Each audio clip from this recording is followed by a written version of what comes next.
नमस्कार प्रणाम, आप सबका फिर से स्वागत है। राकेश मिश्रा का चाहने वाले हो जाए खुश, काहेकि राकेश मिश्रा का फिर से गाने का पोस्टर आएगा जिस गाने का टाइटल है दिल बा कोमल। कब और किस समय रिलीज किया जाएगा तो बन रहे वीडियो को जाना। सबसे पहले नमस्कार है, आप सब देख रहे हैं भोजपुरी प्लेटफॉर्म। आप सब बता दूं कि फिर से राकेश मिश्रा का जिस गाने का टाइटल है कोमल बा दिल, आप सबको बता दूं कि इस गाने को वे म्यूजिक के ऑफिशियल यूट्यूब चैनल से बहुत जल्द रिलीज किया जाएगा।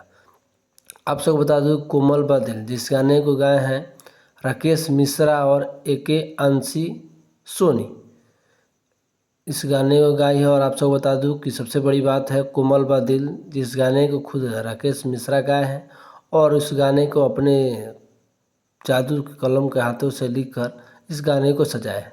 आप सबको बता दूं इस गाने का म्यूजिक संगीत विराज है।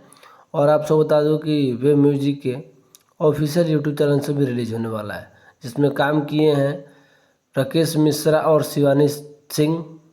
इस गाने में काम की है, बहुत ही बढ़िया है कोमल बा दिल। तो आप सब जाइए और इस गाने को सुनिए, ढेर सारा प्यार दीजिए। और जितने लोग भोजपुरी प्लेटफॉर्म यूट्यूब चैनल को सब्सक्राइब नहीं किए हैं ताकि सब्सक्राइब कर ले, भोजपुरी का हर वो खबर आप सबको दिखाया जाता है।